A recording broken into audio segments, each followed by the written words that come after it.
Not surprisingly, the US elections are also the main subject of the papers, and Solange Mougin is here to take us through them, Solange. Yes, and as the French paper La Croix puts it very simply, it is a moment of truth for what they say is an ununited states, according to the paper.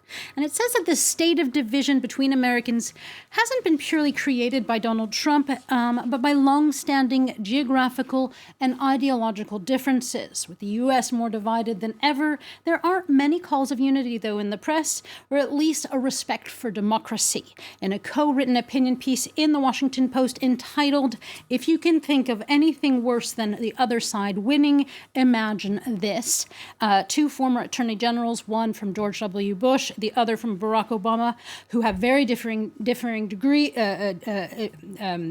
opinions. They provide an answer together in a co-written piece of what could be worse. Quote, "A country where elections don't matter because those who don't prevail will not accept the result," end quote. Now, this plea for the respect of today's vote is also made in the New York Times, where its editorial board says that American democracy has been taking a beating, but this is a chance at renewal. That, as Martin Luther King said, the paper notes in his final speech, quote, "Only when it's dark enough can you see the stars." Some good sentiment there. Signs of hope aside, though, Solange, a lot of anxiety over who's going to win, including among Republicans. Yeah, the press is full of sort of anti-Trump editorials, but let's take a look at the Republicans' view. In an editorial by the Wall Street Journal, one writer says that Trump may be flawed, but the alternative is simply terrible, i.e., for him and conservatives, quote, "the radicalization of the Democrats," end quote. And that if it weren't for the coronavirus, he says, this view of Trump's economic record, his restoring in a way of conservatives' self-confidence, and a recasting of Americans' role abroad would be praised more than it is. But for many Republicans, even if Trump loses, he isn't going away. The Daily Beast notes that for many of his diehard fans, Trump will remain, even if he loses and concedes, that's an if, the founder of a new conservative movement, i.e. Trumpism. And for them, though through Trump's political allies, his family members, judges that he's appointed to the court, Trumpism will be around for a long time to come. We shall see.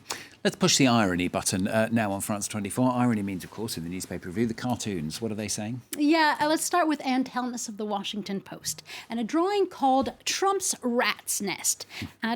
She adds the caption, quote, "Hopefully Trump's ship has started to sink," end quote.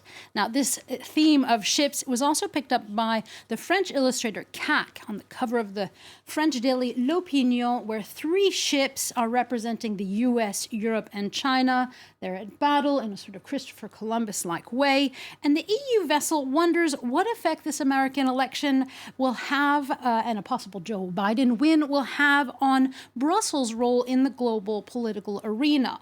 For the Canadian cartoonist Michael de Adder of the Chronicle Herald, Donald Trump is, quote, "yeehawing his way to defeat," or political death in the vein of Dr. Strangelove. For the illustrator, Trump and his Make America Great movement is on the way down. We shall see. What about the foreign actual press then, Solange? How are they covering the election? Well, there's a lot of anticipation and a number of question marks, actual question marks on front pages. As you can see on the left-leaning papers, let's take L'Humanité to start with. It asks, is Trump on his way out? Noting that Trump is hoping for a surprise comeback. And then let's move on to Libération, also a French left-leaning paper. It wonders, quote, is this the end of a nightmare? But as the world waits, which is the headline of the Emirati paper, The National, there's some reflecting on how the world views Trump and previous American presidents as well. And many people, according to The Guardian, they're seen as bullies. Now, The Guardian says the difference here is that Trump has turned the havoc and the bullying on Americans itself, on the American population. And the paper op-ed, please, quote, deal with Donald Trump by all means, lock the door and throw away the key, elect the person you believe will save the U.S. soul, but, quote, don't send him out into the world to save us, end quote. So finally, let's talk about the issues. Solange has talked about the issues. Stephen talked about the issues, economy and healthcare. Solange now, though, has got the crucial issue. This is about candidates' first names. Yes. Slate tells us about a sort of an anxiety-reducing attempt by the New York Times to see, depending on if your first name is in the list. Unfortunately, Stuart is not. I did not pick Stephen. Sorry. Solange is definitely not. But basically, according to what your first name is, there is a chance that you will vote for Trump or for Biden. Now, naturally, Donalds overwhelmingly vote for Donald Trump. Josephs are a pretty even split. Okay. But Karens, now, if you don't know what a Karen is, it's also a nickname for entitled white women. Well, they're leaning for Joe. And as Trump has mentioned before, white suburban women's vote could be essential for Trump. And he's been hurting in that department, according to the polls. So first names are important, and let's show you that with another cartoon that brings up this theme of first names. Steve Breen of the San Diego Union Tribune draws for us two different views of Joe and Don. For the Republicans, Joe, if you add the letter K, is a joke, and for Democrats, if you add the letter T, Don is definitely a don't.